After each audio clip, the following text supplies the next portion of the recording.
waayahay assalaamu calaykum waraxmatullahi wabarakaatu daawadayaal waxaan ka hadlayaa oo raba inaan falanqeeyo weerarkii lagu qaaday guriga cabdi xasan cawaale qaybdiid senatarka ama generaalka Soomaaliyeed waayahay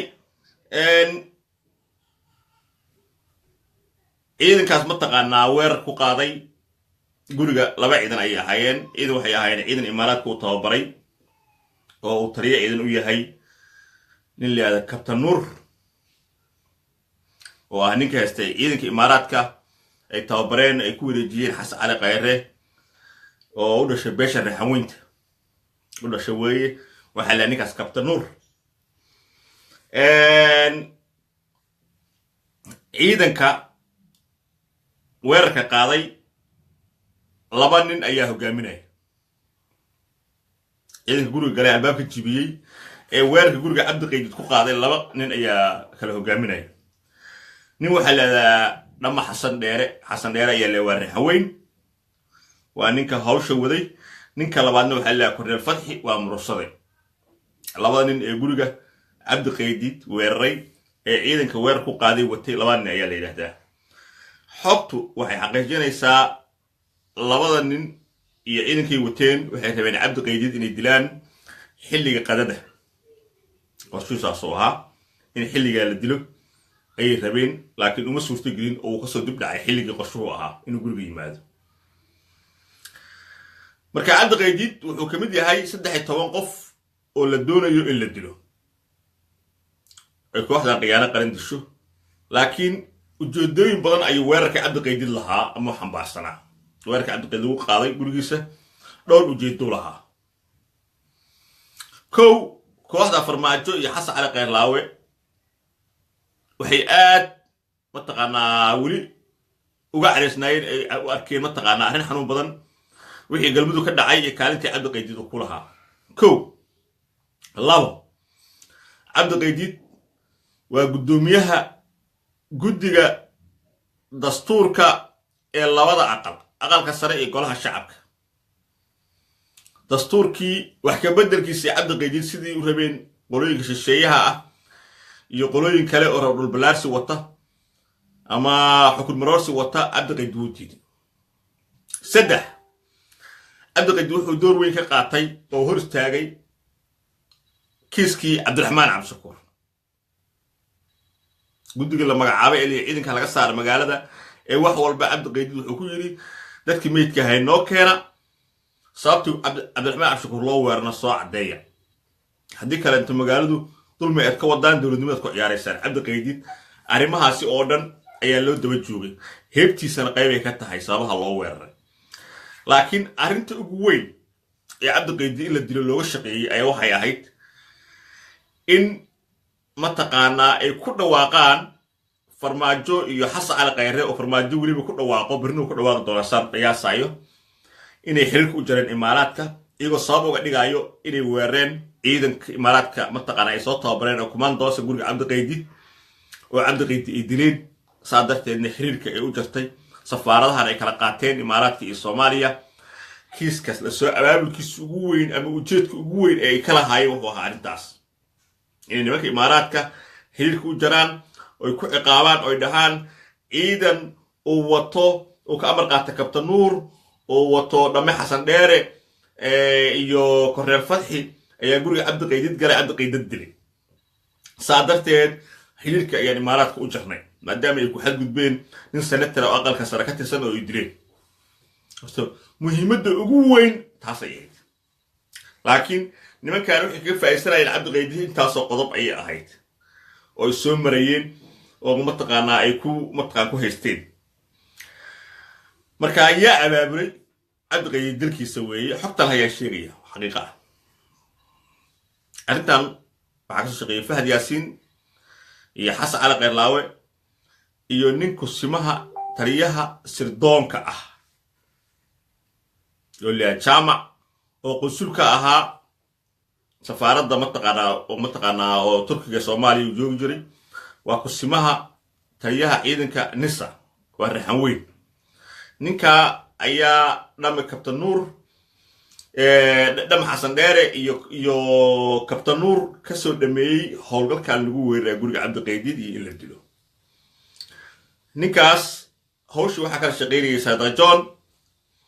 sidoo kale operationka guriga lagu weeraray gurigan cabdiqaydiid lagu weerarayay wadadana waxaa gooyin leh najiib weerarkana waxaa back up u ahaa in la farxaan qaroole oo nisa ka tirsan marka howlgalku saas ay ugu fulinayeen ciidanka nisa iyo kuwa imaaraadka laakiin kuwa guriga jibiyey ee ku dhifta baabuurka ee gudaha u galay ee wax walba sameeyey waxay ahaayeen ciidankii commandosta imaaraadka ay soo tababareen ayay ahaayeen waayahay haddaba markii howlgalkaas dhacay waxaa la sugaayey in xasan cali khayre iyo ninka la yidhaahdo maxamed cabdullaahi farmaajo ay amar ku bixiyaan in la soo xiro kabtan nuur iyo dhama xasan dheere in la soo xiro laakiin lama soo xirin inaa si loo misliid gareeyo operationka maadaama ay og yihiin mataqaanaa in ilagaa nimankaas lama soo xirin waxaa la soo xiray 40 askari oo ciidanka howlgalka sameeyey ah 40 askari oo ciidanka howlgalka sameeyey ah iyo 2 sargaal oo nisa ah nin waxaa la yidhahdaa bashiir ayaa la yidhahdaa duruqsay waa cayr waa cabsiye waa ninkii ahaa taliyaha ciidanka nisa ee degmada hodol oo aan operationkii hawa yaraatay waxba kala socon ninka labaadna waa udeejeen ayaana la yidhaahdaa waa xiriiriyihii imaaraadka ciidanka imaaraadka iyo hay'adda sirdoonka qaranka ee nisa labadaa nin ayaa nisa laga xiray laakiin kabtan nuur lama soo xirin xasan dhamme lama soo xirin korneel fatxi lama soo xirin kusimihii mataqaanaa ciidanka nisa taliyaha ninka ahaa jaamac lama xirin saadajoon lama xirin najiib lama xirin farxaan qaroole lama xirin horta sidaasay hawshu u dhacday sidaas ayay hawshu u dhacday marka inkastoo ilaahay kuma soo diyay cabdiqaydiid oo badbaaday oo aan la dilin haddana tan waxay muujinaysaa siday wax u socdaan shalay cabdiraxmaan cabdishakuur maanta cabdiqaydiid beritana mataqaanaa ciday noqon doonta lama oga laakiin waa ka go-aan in mataqaanaa oo ninka la yidhaahdo ra-iisul wasaaruhu weliba fahad yaasiin ay ka shaqaynayaan oo ah beegsi dad gaar oo hal qabiil dhashay in la dilo oo la qaarajiyo marmar sida loo marsiinayo mataqaanaa meel kastaba ha loo maree haddaba markay saa u dhacaan oo ay aragnimada hadlayaan maxaa imaanaya waxaa imaanayo imaaraadku inay berito mowqifkooda caddeeyaan oo subaxdii horeba ay soo saareen statementii war saxaafadeed ay ku caddaynayaan weerarkaas guriga cabdiqaydiid lagu qaaday waxay ka og yihiin cidda ciidankii iyaga ay soo tababareen taliyahoodii ee kabtan nuur iyo dhama xasan dheere adeegsatay oo cabdiqaydiid u adeegsatay gurigiis inay galaan hadday yidhaahdaan ciidankaas waa sax ciidankaa tababarno waaye dowladday ku wareejinay xasan cali khayraan ku wareejinay waxaa adeegsaday mataqaanaa taliyaasha ciidamada iyo mas-uuliin dowladda madaxdooda ayaa adeegsaday annagu beri baan ka nahay warcadoo meel fuulo waay hadday ka aamusaan iyagay aabe iyo hooya leedahay imaaraadka dusha ka saaranta laakiin hadday saas dhacdo hadday sheegtaan waa say u sheegteen oo farmaajoya xasan cali khayr laabay fuusha oy caddeeyaan hadday laakiin ka aamusaan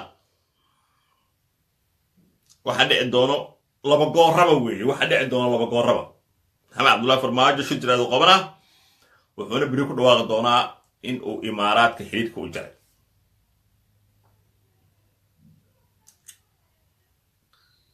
intaa weeye intii marka hore la samayn raba haddii la dila cabdiqaydiid intiina maantay samaynhayaan laakiin laba goorraba way fiican tahay laba goorraba inaa dadka looma sheegi kara shacabka soomaaliyeed dowladdii on meel kale ka talin oo muqdisho kaliya ka taliso ayaa ciidan safaarad hoostaga imaaraadka ay leedahay ayaa guri senator soomaaliyeed ama jandaar soomaaliyeed weeraray yaa micnaha shacabka kama gedmayso marka tillaabada ay qaadaan berito ayaa mataqaan sugaynaa laakiin wixii la rabay ma dhicin haba yaraatee kabtan nuur lama xirin jaamac lama xirin dhama xasan dheer lama xirin korneel fadxi lama xirin waxaa la xiray bashiir iyo ayaalno ku lug lahaynaa la xiray iyo 40 askari saraakiishii hogaaminaysana lama xirin waxa ka socda muqdisho intaas ayaa ku soo koobayaa guriga cabdiqayd maanta ciidan badanaa tegey ciidamadii ka soo wada baxay meel kasto wadooyinkay xireen isu inda cadde iyo sida caadada ahayd iyo mataqaanaa waxaa tegey سعيد نورجريش كسب حبدي وحافظ هالك مالك تنبيه هنا واحد يقول ما كديدي شو صدق ولا هذيك أنا إذا ما كنت واقعنا عيد كسر سجى عليه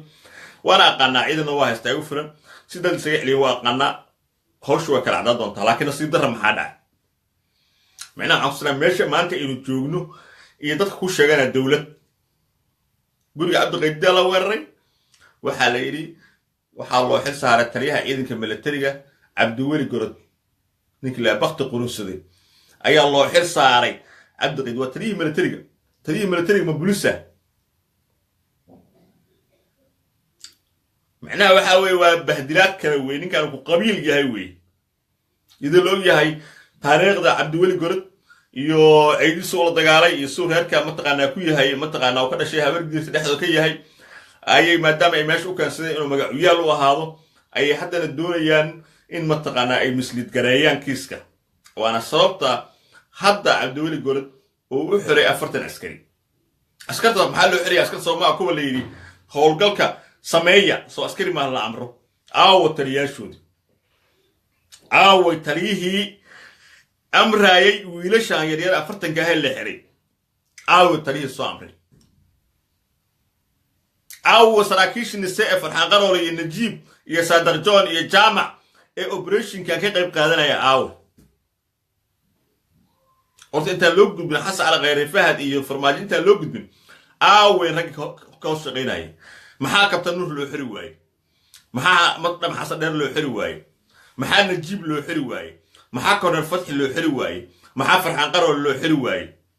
صادق جون محل له حلوة جامع محل له حلوة نك مجا عمله ومجا شاب بيج شاب ولا بحوي جامعة مجا يسرطها معه محل له حلوة لا محل لكن محل جوابي يعني نينكو قبيلة عبد الغيديد أو تريها إذا حقوق الدولة كوما عامل أيها اللي كيس كبار هذيك مركع على أي حال ما يدعين سيدي أي وحوربين ما يدعين وحايصو هري كيس عبد الرحمن عبد الشكور كيس عبد الرحمن عبد الشكور دقائق سين لكن لله ما يذكر لصوص صاره إلا لا حساب تمه اتكلم إرسانين nimanka in la iska celiyo cid kale ma aysan ciidanka ilaa baraawo jiray ilaa meel walba ka soo baxeen muuse soo buuxiyeen nin la Yuusuf Indha Cadde iyo nin la Saciid Nuurgariish ayaa araxda jibiyay Cabdiraxmaan Cabshakuur oo wax walba uga dhaqaaqi waayay Yuusuf Indha Cadde oo taqaan Soomaa kale soo taqaanin oo baan inaan wax badan sharaxo Saciid Nuurgariishna waa xildhibaan mataqaanaa ka tirsan baarlamaanka Soomaaliya waa ganacsade waa ninkan diyaarada Jubba Airways kale waa ninkan ganacsiyo badan kule mataqaanaa meel kasto East Africa ku taalo waa ninka kursiga Cabdiraxmaan ku matalayay oo habarji ah in kasto Yuusuf ninka la Yuusuf Indha Cadde iyo mataqaanaa iyo Saciid Nuurgariish isku yihiin reer Cabdi Geesay leeyahay isku yihiin ninkan reer diin u yahay oo leeyahay saas ugu xumeynayaan haddana Yuusuf Indha Cadde buu farmaajo boqol ku siiyay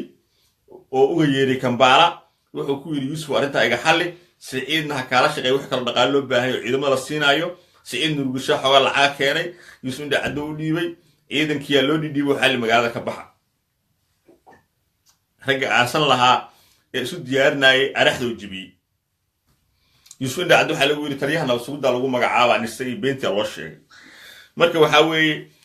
arrintaasi habarjiya salka habarjiya dhabarka ku dhigay arrintii ay hawiyo ku midoobeen oo nimankan lagu xisaabtamay waxa laga dhaqaajin la yahay nimayro Cabdi Geesay la yiraahdo habarjiya Yuusuf Indha Cadde Saciid Nuurgariish ayaa laga dhaqaajin la yahay waa nimanka halka hawsha haysto marka orta Soomaaliya ogaada shalana waxa weeye hawiyo hubkooda haysto ganacsigooda haysto oo bulaalay oo cirkaas maraayo waxaa yimid yuusuf indha cadde iyo xasan daahir aweys oo hubkoodii wiilashooda dhameeyey dagaal geliyey wax mataqaanaa argagixisaha kusoo hogaamiyey ragga hawiye ama mataqaanaa ama maxamed qayara afra ha ahaado ama ilqayta ha ahaado ama cabdiqaydidkan ha ahaado waa ninka shalay cabdiqaydi dagaalkii ahaa intaasoo boqoloo wiil kaga dilay waa xasataan ninka la yidhaahdo bashiir raaga shiirar waa ogtihiin muusuud yolox waa ogtihiin ragga hawiye ninka dhameeyey iyuu ahaa yuusuf indha cadde isagoo indhaha waxba ka arag ayuu maanta haddana mar kale dhiiggii wiilashii sii sarifanayaa marka waxa weeye adduunka taariikhda kama dhacdo waxyaabaan taariikhda ka dhicin waxa weeye jaamac ay fahad yaasin intay baxaan boosaasi iyo garawey waxba kama meeri karaan kismaayana wax kama meeri karaan hargeysana wax kama meeri karaan nasiib darrada maanta haysata dhalinyarada hawiye ama dadka u dhashay hawiyaha waxa weeye in qof aana cidna wadin dad iyo degaanna aana wadan intuu magaaladaada yimaado oo kugu xasuuqo kugu laayo lagana aamusan yahay nasiib darrada maanta haysata waxa weeye in canshuurtii aad bixinayseen lacagtiina hoteelada lagu jiifo laga soo bilaabo shirkii carto 18 sannadood in lacagtiidni la cunayo canshuurta laydinka qaadan la cunayo hoteelada lagu raaxaysanayo deegaanaka lagu dhisanayo idinkuna aad gaajaysan tihiin idinkoo jaamacadaha ka baxay dhalinyaro aad gidaarada jiiftaan waa ku faraxsana maanta in hawiyihii maanta aysan hawiyihii shalay ahayn oo kacdoonku dal iyo dibadda u seesto laakiin waxaa loo baahan yahay kacdoonkaa maanta jiraahay in la xoojiyo oo ficil lagu daro waxaa loo baahan yahay gobolka banaadir inuu xoroobo ayaa loo baahan yahay inuu ka xoroobo caadaqaatayaasha loo baahan yahay waxaa loo baahan yahay in gobolku uu xaquuq yeesho waxaa loo baahan yahay canshuurta laydinka qaadayo ee dadka hawiyaha u dhasha laga qaadayo waxaa loo baahan yahay in hooyada laga qaada canshuurta ay hesho waxbarasho iyo caafimaad iyo biyo nadiifa iyo amni lacagtu ma aha inta hoteelada lagula tunto laga qaado gobolka banaadir ama gobolo kale loo dhoofiyo waa in gobolku isku filnaansho gaaro waxa weeye dadka qaar baa ku nadaaya dowladnimo soomaalinimada iyo dowladnimada aan ka maqnayn reer garawey aan ka maqnayn reer hargeysa aan ka maqnayn reer kismaayo reer baydhabo aan ka maqnayn reer cadaad aan ka maqnayn ka maqan reer muqdisho maxayd waxaa loo baahan yahay waxa weeye gobolkan inuu nabadoobo waxaa loo baahan yahay gobolkan inaad nabadaysiin inaad ka soo baxdaan guryaha haddii kala maalin kasta mid idinka mida ayay geeridu ama seefta qaadaysaa kadibna dhammaantiin waad ooynaysaan waad taciidsiinaysaan maalmo kooban waxaa hubaala maxamed cabdulaahi farmaajo inuu dan iyo heelo midna ka lahayn haddii caawa 1 qof dhimato muqdisho ku dhimato inuu dan ka lahayn waxaa laydinka dhaadhicinayaa maanta qofka imaaraadka tagtay lacag ka soo qaatana waa qaran dumis kan qadar ka keensadana waa qaran dhis waxaa laydinka dhaadhicinayaa qabiilku inaanu ka hadalna annaga waa xalaal idinka inaad ka hadashaan qabiilkiina iyo xaquuqdoodana waa xaaraan baa laydinka dhaadhicinayaa waxaa laydinku ceebinayaa maanta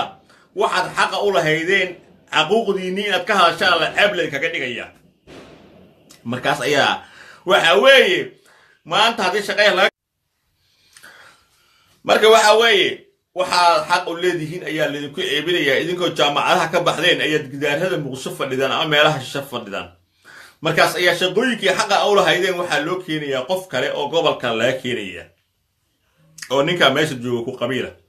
markaas ayaa shaqooyinkii aad xaqa u lahaydeen waxaa la siinayaa qof nin baasaboor wato oo saaqiidahoo dibadda ka yimid oo aan la weydiin ninkan muxuu ka ahaa meeshuu ka yimid marka ama quursigaad qaadanaysaan ama waad ka xoroobaysaan labadaa wey meel dambe oo idiin harsan ma leh maanta waxaa idinku weeraraya muqdisho kabtan nuur baa idin weeraraya oo raxan weyna ayaa cabdiqaydi gurigiisa weeraraya waxaa weerarayo dhama xasan dheer oo raxan weyna waxaa maanta gurigiisa weeraraya mataqaanin la jaamac oo raxan weyna ayaa guriga cabdiqaydi maanta weeraraya oo inay dilaan u weeraraya halkaasaad maanta taagan tihiin nimanka hawiyo gabdhihiina iyo carruurtiinu meel ay u laabtaan muqdisho ma leh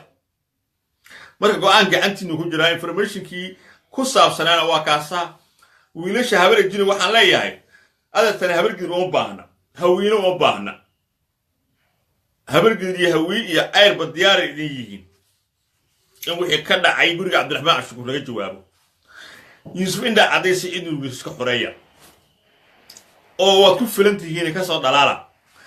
haddaysan ahayna kama dhalaali kara dhaha oo soo gudbiya oo dhaha waa iska qaban weyne idinka naga qabta intaasoo dhaha weliba ree cabdulle waxaan leeyahay yuusuf indha caddaya ka soo dhalaala idinkoo ree diini ree cabdigeesa iyo isu kala saari yuusuf indha caddaysa inurgees ka soo dhalaala sicid ganacsi oo imaaraadku leeyahay hadduu la socdo oo laga cilo ay qadar isagay ka naasnaasin waa nin fiicanoo anigu sharafaan u hayo sicid nurgelisho waxaan u wahayay inuu ganacsiyo sameeyey oo muddo dheer ganacsiyo waday ganacsigaas dad reerkaahi ay biilka helayeen oo ka shaqaynayeen laakiin micnaheedu ma aha inuu ku seexda xaquuq dadka la dilay iyo dadka la weeraray maalin kasta uu dantiisa eegtay Jubba Airways interestigiisa iyo xajka mashaariicdaas inuu eegto wax la qaadan kara ma aha marka idinka la rabaa inaad ka soo jawaabtaan yuusuf indha cad u jawaabtaan sicid nurgelis u soo jawaabtaan daahir cali wuxuu leeyahay dabayshu geedaha uma roxdo inay ciyaashiiso wabillahi tawfiiq